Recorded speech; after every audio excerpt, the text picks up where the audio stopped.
ఆంధ్రప్రదేశ్ ముఖ్యమంత్రి చంద్రబాబు గారి మీద ప్రధాని మోదీ కుట్ర పన్నుతున్నారా? ఆ విషయాన్ని ఉమర్ అబ్దుల్లా లీక్ చేశారా అంటే అవుననే సమాధానం ఇస్తున్నారు కొంతమంది రాజకీయ విశ్లేషకులు. ఈ నేపథ్యంలో ఇదే అంశానికి సంబంధించి మనం విశ్లేషణ చేసుకునేటువంటి ప్రయత్నం చేద్దాం. ప్రస్తుతం మనతో పాటు ఉన్నారు ప్రముఖ రాజకీయ విశ్లేషకులు, ప్రముఖ సీనియర్ జర్నలిస్ట్ సిఎస్ రావు గారు. సార్తో మాట్లాడదాం. సార్ నమస్తే. సార్ నమస్తే. చంద్రబాబు గారి మీద ప్రధాని మోదీ కుట్ర పన్నుతున్నారు, ఆ విషయాన్ని ఉమర్ అబ్దుల్లా లీక్ చేశారు అంటూ ఒక వార్త సోషల్ మీడియాలో చక్కర్లు కొడుతూ ఉంది. ఇంతకీ నిజంగా చంద్రబాబు గారి మీద ప్రధాని మోదీ కుట్ర పన్నుతున్నారా? కుట్ర పన్నితే ఎటువంటి కుట్ర పన్నుతున్నారు?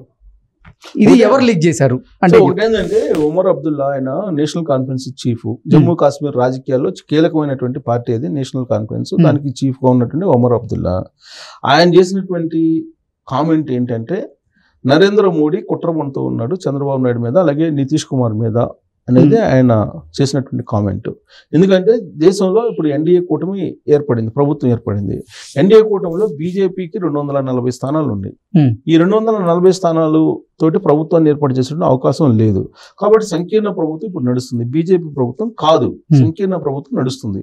2014లో కానీ 2019లో కానీ బీజేపీ ప్రభుత్వం నడిచింది. ఎందుకంటే మ్యాజిక్ ఫిగర్ కన్నా ఎక్కువ వచ్చినాయి బీజేపీకి.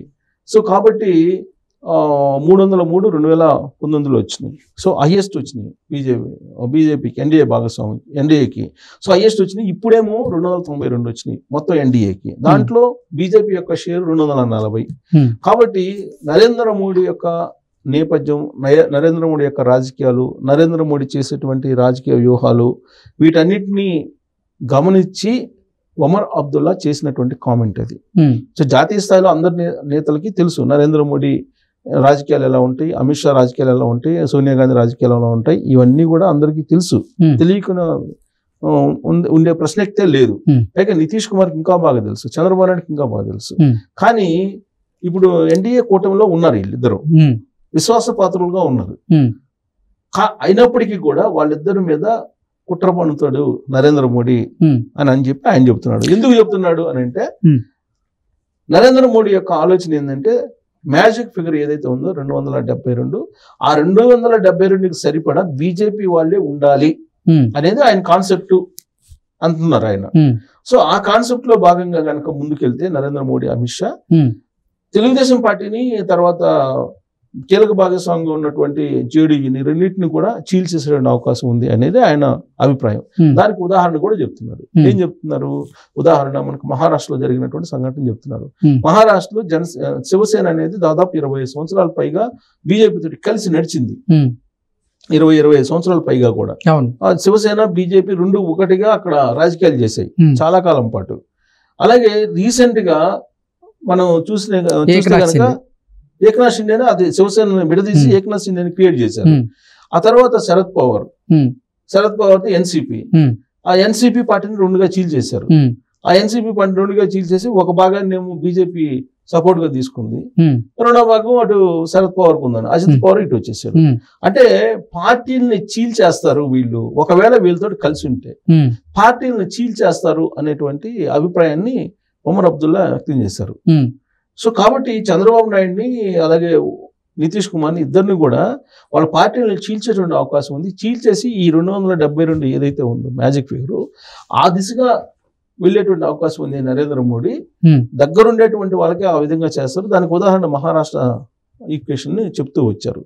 అలాగే మనం ఆంధ్రప్రదేశ్ విషయానికి వస్తే కనుక, మనం చూస్తే కనుక ఎన్డీఏలో భాగస్వామ్యంగా ఉన్నటువంటి పార్టీ ఇంకోటి జనసేన. ఈ జనసేన ఏం చేసింది? జనసేన 2019 ఎన్నికల్లో బిఎస్పీ వామపక్షాలతో కలిసి ఎన్నికలకు వెళ్ళింది. ఎన్నికలకు వెళ్ళిన తర్వాత ఘోరమైనటువంటి ఓటమిని పాలైంది. లాస్ట్కి పవన్ కళ్యాణ్ 2 చోట్ల ఓడిపోవడం జరిగింది.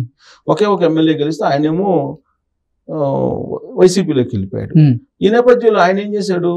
నేను హిందూవాదాన్ని, హిందువుల్ని కాపాడు కోసం, హిందువుల కోసం నేను బీజేపీతో వెళ్తున్నానని చెప్పి బీజేపీతో పొత్తు పెట్టుకున్నాడు. 2019 ఎన్నికలు అయిపోయిన తర్వాత, ఫలితాలు వచ్చిన తర్వాత.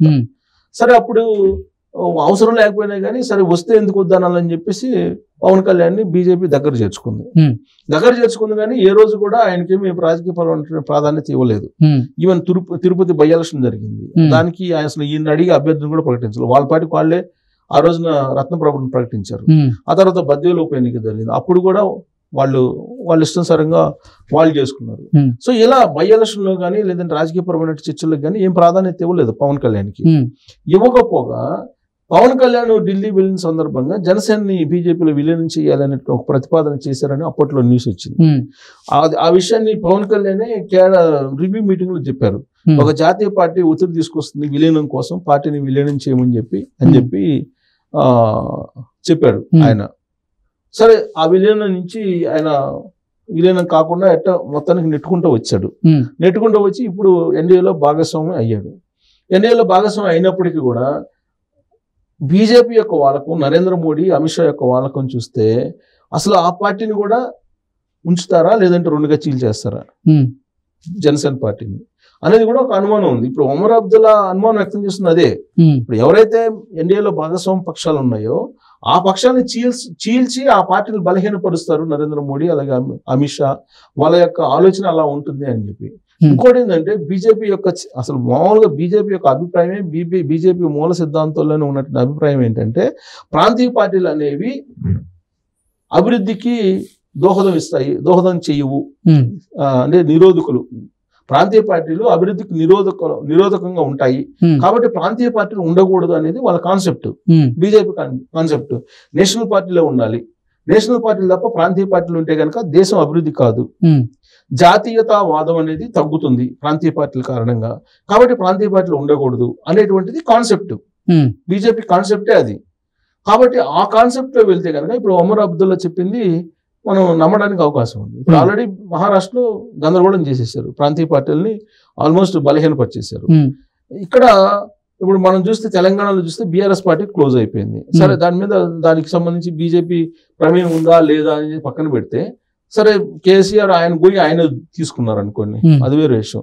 ఆయన తెలుగుదేశం పార్టీని క్లోజ్ చేశారు కదా బీజేపీ మద్దతు, నరేంద్ర మోడీ మద్దతుతోటే తెలంగాణలో తెలుగుదేశం పార్టీని క్లోజ్ చేసేసారు. ఆ రోజున నరేంద్ర మోడీ చేసినటువంటి రాజకీయ వ్యూహంలో భాగంగానే అది జరిగింది అంటుంటారు.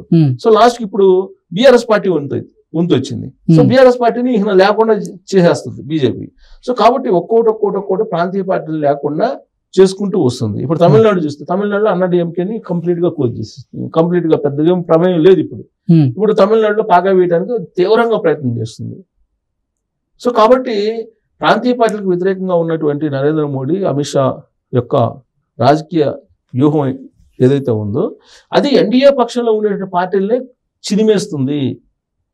కాబట్టి జాగ్రత్తగా ఉండాలి. వీళ్ళు ఏ రోజుకైనా వీళ్ళని ఆయన చీల్స్తాడు, ప్రమాదము వాళ్ళ వల్ల. కాబట్టి జాగ్రత్త, చంద్రబాబు జాగ్రత్త అని చెప్పాడు ఆయన. చంద్రబాబు జాగ్రత్త మోడీతోటి, నితీష్ జాగ్రత్త మోడీతోటి అని చెప్పి ఒక సంకేతం ఇచ్చాడు ఆయన. సో ఆయన ఇచ్చినటువంటి సంకేతాన్ని మనం కొట్టిపారేయలేము. నేపథ్యం అలా ఉంది కాబట్టి అమిత్ షా, నరేంద్ర మోడీ రాజకీయ వ్యూహాల వ్యూహాలు ఎలా ఉంటాయనేది మనం చూస్తున్నాం కాబట్టి మరి చంద్రబాబు నాయుడు, నితీష్ జాగ్రత్తగా ఉంటారా ఉండరా, లేదంటే అమిత్ షా, నరేంద్ర మోడీ సమయం చూసి వీళ్ళని మొత్తం రాజకీయంగా బలహీనపరుస్తారా అనేది మనం సమీప భవిష్యత్తులోనే మనం చూడాలి, చూస్తామని చెప్పి అనుకుంటున్నాం ఆయన వాళ్ళ వాళ్ళకం చూస్తే. Okay sir, thank you so much. Thank you.